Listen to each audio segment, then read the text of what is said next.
하나님께서 일하신다고 하면은 우리는 먼저 이 무엇인가에 대해서 눈에 보여지는 이러한 변화를 우리가 생각할 때가 있습니다. 만약 예를 들어서 우리의 인생사의 문제에 있어서 실타래처럼 꼬였던 이러한 문제들이 해결이 되어지거나 아니면은 이 답답한 상황 가운데에서 그 문제들이 하나하나 이 해결되는 것들을 우리가 생각하고 떠올릴 때가 있습니다. 그런데 이 성경을 보게 되면 종종 하나님께서 이와 다른 장면들을 우리에게 보여주십니다.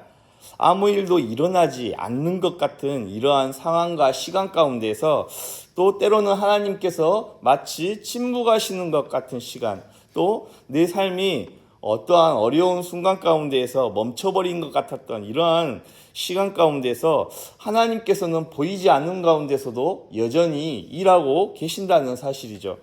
오늘 본문이 바로 이러한 말씀인데요. 이 아직 출애굽은 시작되어지지 않았습니다. 그런데 불붙은 이 떨기나무 가운데서 하나님께서 모세를 만나 주시기 또 이전에 또 내용이기도 합니다.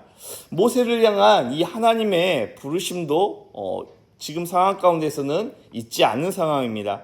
그러나 이 감춰진 이 시간 속에서 하나님께서는 조용히 또 분명하게 하나님의 일을 계획 가운데에서 행하고 계시는 것을 볼 수가 있습니다.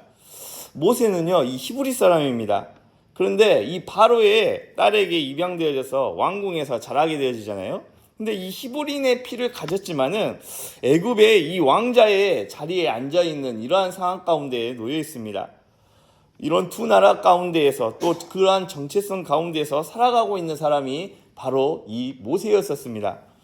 이 11절을 보게 되어지면은 모세가 이 장성한 후에 자기 동족에게 갑니다.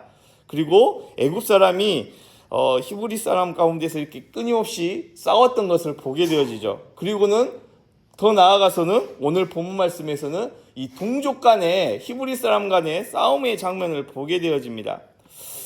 그리고 이 또한 애굽 사람이 히브리 사람을 괴롭히는 모습을 보게 되어지고 모세는 그냥 지나치지 못합니다. 그리고 주위를 살핀 뒤에 그 애굽 사람을 돌로 쳐서 죽여 모래에 감춥니다.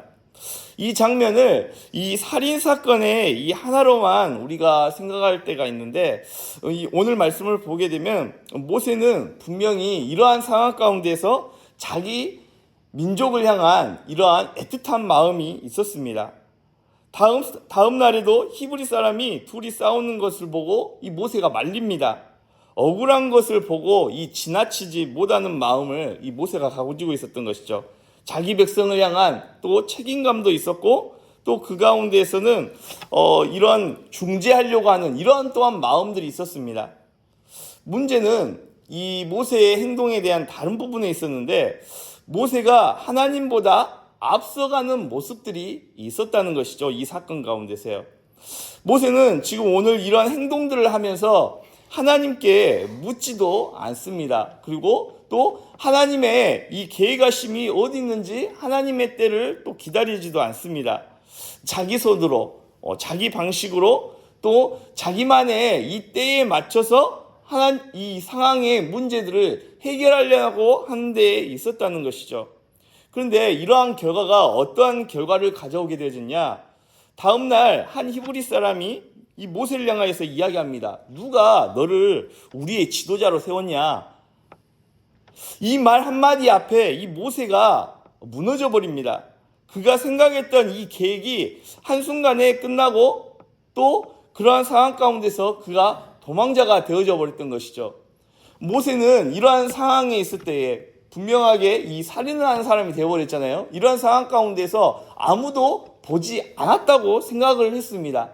자신의 이 행동이 철저하게 감춰졌다고 생각을 했던 것이죠. 그런데 그럼에도 불구하고 하나님께서는 지금 이 상황 가운데에서 그냥 그 모세는 누구도 보지 않았다고 생각했지만은 그 상황을 지켜보고 계신 분이 계셨다는 것이죠. 우리도 이럴 때가 있습니다. 마음은 분명 어떠한 나쁜 동기로 시작하지 않았던 일들이 있었던 것이죠. 방향도 틀린 상황의 일들이 아닙니다. 그런데 우리가 생각했던 것과 다르게 그 결과는 흐트러져 버리고 깨어져 버릴 때가 있습니다.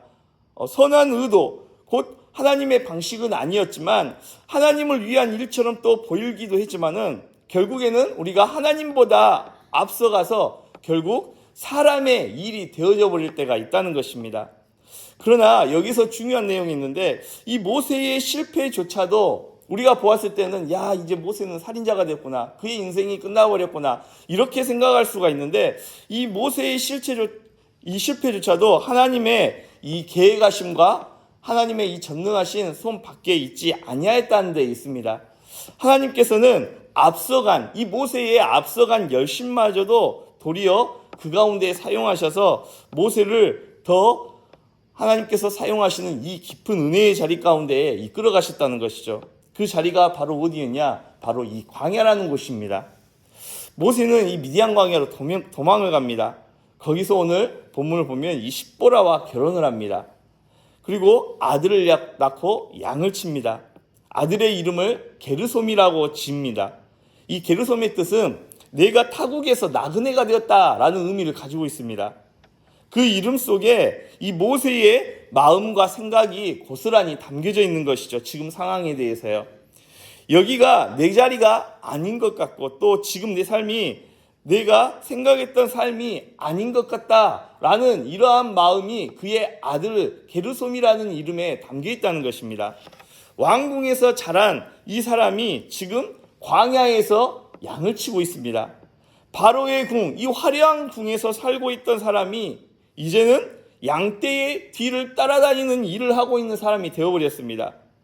그의 시간이 그것도 40년이라는 이 시간을 지내게 되어집니다. 결코 짧지 않는 순간이죠. 이 사람의 눈으로 보면은 이 시간은 마치 실패한 시간처럼 생각되어집니다.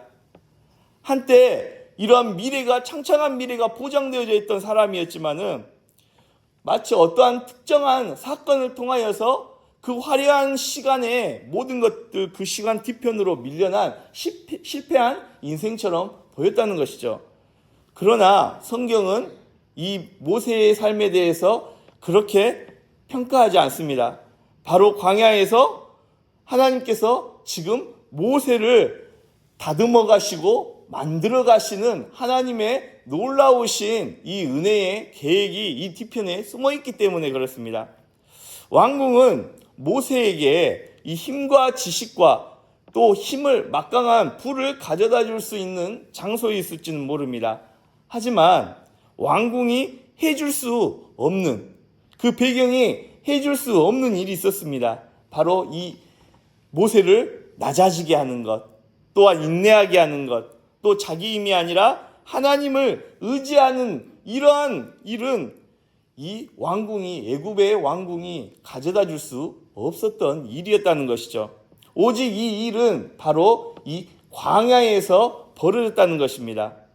나중에 이 민수기 12장을 보게 되어지면은 모세를 이처럼 평가를 하는데요. 온 지면에 가장 온유한 사람이라고 이 모세를 평가를 합니다.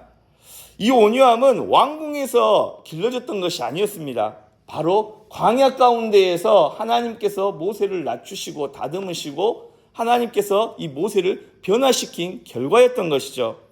혹시 우리도 마찬가지로 지금 이러한 광야와 같은 시간들을 지날 수가 있습니다. 우리가 기도를 해도 상황 가운데서 달라지는 것이 없는 것 같고, 열심히 살아도 상황이 변화되어지는 것은 없는 것 같고, 내 삶이 마치 한 시간에서 정체되어져 버려 있는 이러한 순간들을 우리가 지나가는 것처럼 생각될 때가 있습니다. 그런데 이 시간을 우리가 낭비하는 인생의 실패의 시간이라고 평가해서는 안 된다는 것이죠. 내 인생이 마치 하나님이 포기하신 것과 같은 장소와 시간이 아니라는 사실입니다. 우리가 인생의 광야의 시간을 지날 때가 있는데 이 시간은 하나님께서 나를 깊이 있게 다뤄가시는 시간, 변화시켜가는 시간, 하나님이 쓰시고자 하시는 삶으로, 인생으로, 영혼으로 우리를 다듬어 가시는, 변화시키는 시간이라는 사실을 우리는 기억해야 된다는 사실입니다. 이 23절부터를 보게 되어지면 이 모세의 개인의 이야기에서 이제 이스라엘 전체의 고통의 내용으로 지금 기록을 하고 있습니다. 애굽에서 이스라엘 백성은 여전히 고된 노동 가운데 탄식합니다. 그들이 부르짖고 또 그 신음이 부르짖었던 이 신음이 하나님께 상달되어지게 되어집니다. 24절과 25절 말씀을 보게 되면 오늘 우리가 보았던 내용의 이 핵심적 내용이라고 할 수가 있겠는데요. 이 하나님께서 이 내용을 보게 되면 특정한 이 동사 네 가지가 나오게 되어집니다. 하나님이 들으셨고, 또 기억하셨고, 또 보셨고, 또 아셨다는 내용입니다. 출애굽기 2장 전체에서 하나님께서는 단 한 번도 직접 말씀하시지 않으십니다. 모세가 사람을 죽일 때도, 또 광야로 도망칠 때도, 오랫동안 이 양을 칠 때도 하나님께서는 철저하게 침묵하셨습니다. 그런데 이 하나님의 침묵은 하나님의 부재가 아니었다는 것이죠. 말씀이 단지 들리지 않았을 뿐 하나님께서는 여전히 공허한 상황 가운데 있는 것처럼 느껴졌는데, 그 상황 가운데서도 하나님은 여전히 일하고 계셨다는 것입니다. 이스라엘의 고통을 들으셨고, 아브람과 이삭과 야곱에게 하셨던 이 언약을 하나님께서는, 그 신실하신 하나님은 기억하셨다는 것입니다. 또 그들의 이러한 어려움, 고통의 형편을 보고 계셨다는 것이죠. 특히 아셨다, 이 의미는 우리가 잘 아는 것처럼 단순히 지식적으로 아는 것이 아닙니다. 관계적으로 아시고 계셨다는 것이죠. 이는 곧 하나님께서 자기 백성의 이 아픔을 밖에서 그냥 단순히 보고 관찰하신 것이 아니라 하나님께서 여전히 그들 가운데 함께하고 계셨음을 성경은 우리에게 말씀하고 있는 것입니다. 모세가 광야에서 양을 치던 그 세월에도 하나님은 일하고 계셨습니다. 이스라엘이 애굽에서 신음하는 그 시간에도 여전히 살아계신 하나님께서는 일하고 계셨습니다. 아직 3장에서 이제 하나님께서 이 모세를 부르시잖아요. 이 부르심은 오지 않았지만, 그 시간은 아직 도래하지 않았지만, 이미 하나님께서는 이 3장에 하나님이 모세를 부르시는 이 소명의 이 시간들을 하나님께서는 그 가운데서 준비하고 계셨던 것이죠. 우리 삶도 마찬가지입니다. 응답이 때로는 하나님의 응답이 늦어 보일 수도 있습니다.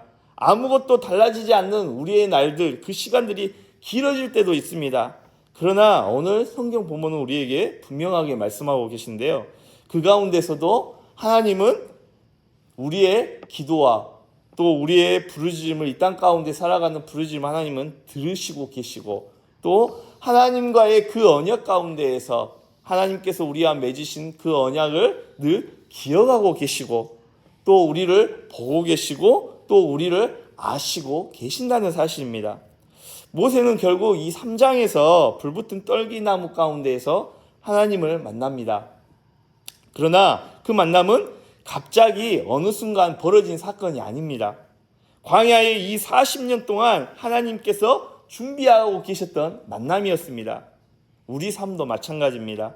지금 당장 보이지 않아도, 또 내 삶이 뒤로 마치 모세처럼 밀려난 것 같은 이러한 상황 가운데 놓여 있다고 할지라도, 또 때로는 숨겨진 세월 속에서도 하나님께서는 여전히 그 가운데서 일하고 계신다는 사실을 오늘 성경을 통해서 우리에게 말씀하고 계십니다. 모세를 부르시고 또 모세를 다듬으셨던 그 하나님께서는 모세의 하나님만이 아닙니다. 아브라함의 하나님, 이삭의 하나님, 야곱의 하나님이십니다. 이 의미가 무엇입니까? 하나님께서는 어제나 오늘이나 내일이나 동일하신 살아계신 하나님이시라는 사실입니다. 단순히 아브라함의 하나님만이 아닙니다. 이삭의 하나님만이 아닙니다. 야곱의 하나님만이 아닙니다. 오늘 본문의 말씀에 나오는 모세의 하나님만도 아닙니다. 그 하나님은 여전히 살아계셔서 지금 우리와 함께하고 계시는 살아계신 하나님이십니다.